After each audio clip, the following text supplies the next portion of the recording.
Se você estivesse no cinema em certo momento do ano de 1994, você poderia decidir entre esses 3 filmes que estavam em cartaz: Forrest Gump, Um Sonho de Liberdade e O Profissional. Um dos maiores anos da história para o cinema, em 94 ainda foram lançados Ace Ventura, True Lies, Entrevista com o Vampiro, Debi Lloyd, Rei Leão, O Máscara, Velocidade Máxima e mais alguns filmes históricos como O Lobo, com Jack Nicholson e Michelle Pfeiffer. Mas entre todos esses citados tinha um tal de Pulp Fiction, de um jovem diretor que já tinha feito um filme independente 2 anos antes, chamado Cães de Aluguel. Tarantino estava lançando um filme que redefiniu a linguagem cinematográfica com sua revolução narrativa e influenciou gerações de cineastas.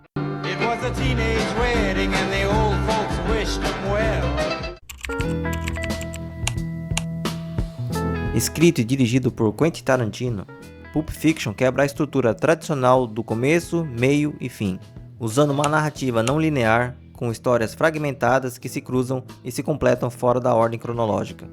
Os diálogos dos filmes não servem apenas para mover a trama, elas são a alma do filme. Conversas aparentemente banais sobre hambúrgueres, massagem nos pés, programa de TV, criam tensões, humor e profundidade nos personagens. Esse estilo de escrita acabou virando uma marca registrada de Tarantino. You know what they call a quarter pounder with cheese in Paris? They don't call it a quarter pounder with cheese? Oh man, they got the metric system. They wouldn't know what the fuck a quarter pounder is. And what do they call it? They call it Royale with cheese. Royale with cheese. That's right. What do they call a Big Mac? Big Mac's a Big Mac, but they call it Le Big Mac. Le Big Mac. A violência também é uma marca nos filmes do diretor, muitas vezes misturada com humor ácido. Neste longa, isto acabou provocando debates sobre moralidade no cinema, como se antes nunca tivessem utilizado violência em filmes.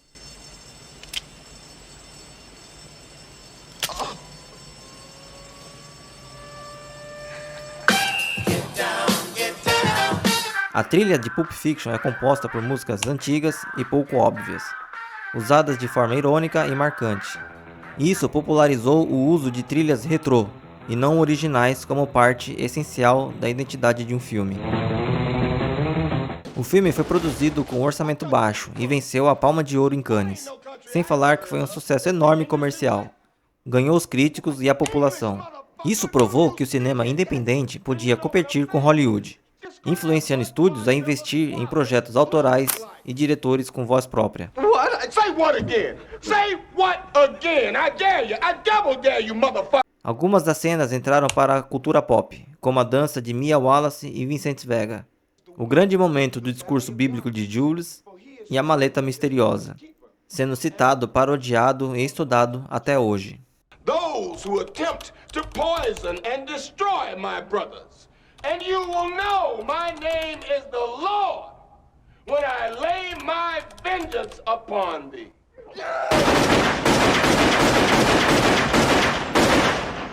O filme reviveu a carreira de John Travolta, além de consolidar Samuel L. Jackson como ícone cultural.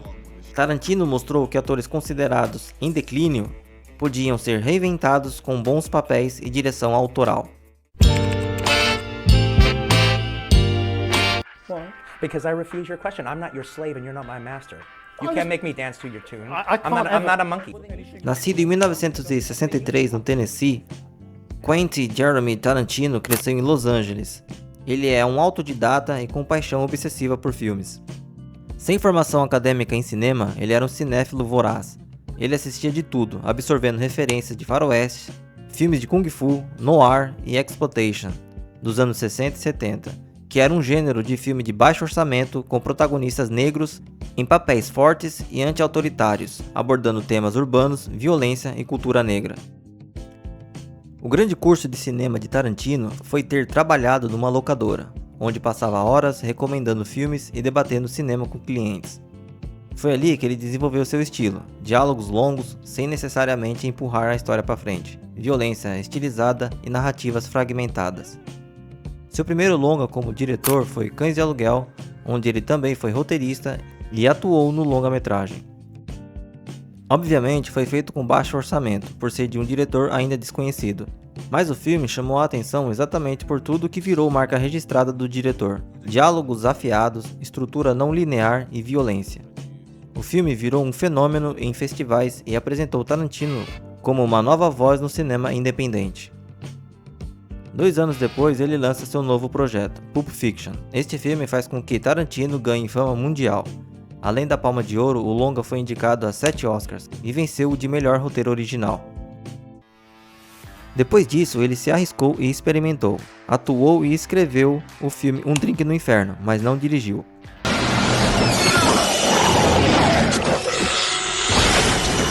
Após um hiato, ele retorna ao início dos anos 2000 com Kill Bill Volume 1 e 2, uma homenagem explícita ao cinema de artes marciais, samurais e westerns. A partir de Bastardos Inglórios de 2009, Tarantino inicia sua fase de releitura histórica, reescrevendo eventos reais com finais alternativos. Em 2012, lança o filme de Django Livre sobre a escravidão nos Estados Unidos. 3 anos depois, em 2015, seu projeto foi sobre o Velho Oeste claustrofóbico, no filme Os Oito Odiados. E até então, seu último filme mais recente foi Era Uma Vez em Hollywood, de 2019. Porém, a trama se passa em Hollywood na década de 60 e conta a história da morte da atriz Sharon Tate. Mas vamos voltar ao assunto. Vamos voltar à história de Pulp Fiction.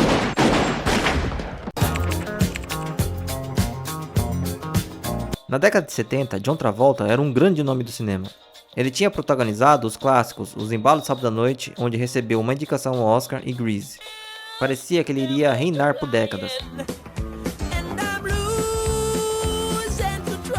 Porém, quando chegou a década de 80, sua carreira declinou, e Travolta deu uma sumida dos holofotes. Mas o papel de Vincent Vega no filme de Tarantino, em 94, fez a carreira do ator voltar com tudo em Hollywood. Foi um renascimento épico. O papel em Pulp Fiction rendeu a ele uma indicação ao Oscar e ao Globo de Ouro de melhor ator. A carreira de Samuel L. Jackson é marcada por uma ascensão meteórica nos anos 90, após papéis em filmes de Spike Lee.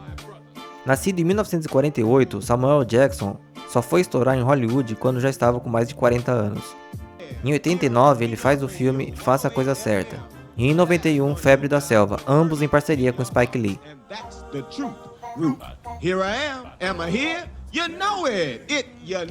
Em 94, ele faz o filme Pulp Fiction no papel de Julius Winfield, e catapultou-o para o estrelato e lhe rendeu uma indicação ao Oscar. Jackson acabou se tornando um gigante na indústria, e um dos rostos mais famosos do cinema desde então. Ele acabou participando de grandes franquias como Jurassic Park, Duro de Matar, Star Wars e no universo Marvel como Nick Fury. Mas a parceria dele com Quentin Tarantino foi tão bem sucedida que eles voltaram a trabalhar juntos em muitos outros filmes. Tarantino convidou o ator para fazer Jack Brown, e no filme Bastardos Inglórios, Samuel Jackson faz o narrador da história. Mas foi em Oito Odiados, e principalmente em Django Livre, que Samuel rouba a cena fazendo o personagem Stephen. Uma Thurman era modelo na adolescência, e em 1988 ela faz o filme Ligações Perigosas. Mas ela se consolidou mesmo quando fez o filme de Tarantino em 94. O papel no filme lhe rendeu uma indicação ao Oscar e estabeleceu sua presença em Hollywood. Ela chegou a fazer o filme Batman e Robin em 97, mas sua parceria com Tarantino foi além do filme Pulp Fiction. Nos anos 2000, ela estrelou outro filme do diretor, Kill Bill Volume 1 e 2, que solidificaram sua imagem de estrela de ação. Bruce Willis, quando participa do filme de Tarantino, ele já era uma estrela de Hollywood, fazendo o personagem icônico John McClane no filme Duro de Matar, que na época já tinha sido feito 2 longas da franquia. Ele ganhou fama como o detetive David Edson na série Moonlighting, que no Brasil recebeu o nome de A Gata e o Rato. O ator se tornou um dos maiores atores do mundo na época. Depois ele ainda fez 12 Macacos, O Quinto Elemento, Armagedon e O Sexto Sentido. O filme ainda continha Christopher Walken, Tim Roth, Ving Rhames e Steve Buscemi. Vincent e Jules são assassinos profissionais que trabalham para o gangster Marcellus Wallace. Eles vão recuperar uma maleta misteriosa roubada por jovens criminosos. Durante a missão, Jules recita uma passagem bíblica antes de executar suas vítimas. Um tiro inesperado que não os atinge faz Julius acreditar que viveu um milagre divino, levando-o a refletir sobre sua vida no crime. Mais tarde, um acidente dentro do carro mata um rapaz, forçando os dois a pedir ajuda de Winston Wolfe, um solucionador de problemas que limpa a cena do crime. Marcellus pede que Vincent leve sua esposa Mia Wallace para sair enquanto ele está fora da cidade. Os dois passam a noite juntos, participam de uma competição de dança e conversam sobre a vida. Em casa, Mia acaba sofrendo uma overdose ao confundir heroína com cocaína. Vincent, desesperado, consegue salvá-la, com uma injeção de adrenalina. Ambos decidem nunca comentar sobre o ocorrido. Butch, um boxeador, é pago por Marcellus para perder uma luta, mas o trai e vence o combate, matando seu oponente. Ele foge com a namorada Fabienne.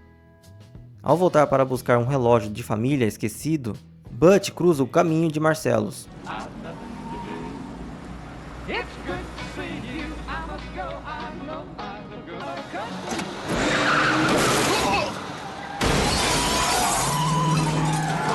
Os dois acabam capturados por dois homens sádicos. Butch consegue escapar, e em um momento decisivo, retorna para salvar Marcellus. Após isso, Marcellus permite que Butch vá embora, desde que nunca mais volte a Los Angeles. There is no me in you. Not no more. O filme começa e termina com Pumpkin e Honey Bunny, um casal que decide assaltar uma lanchonete.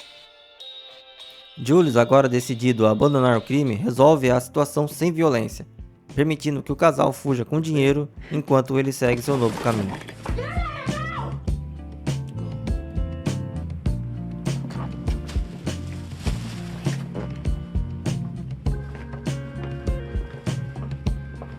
Pulp Fiction não conta apenas uma história, mas várias histórias conectadas por personagens, decisões e coincidências.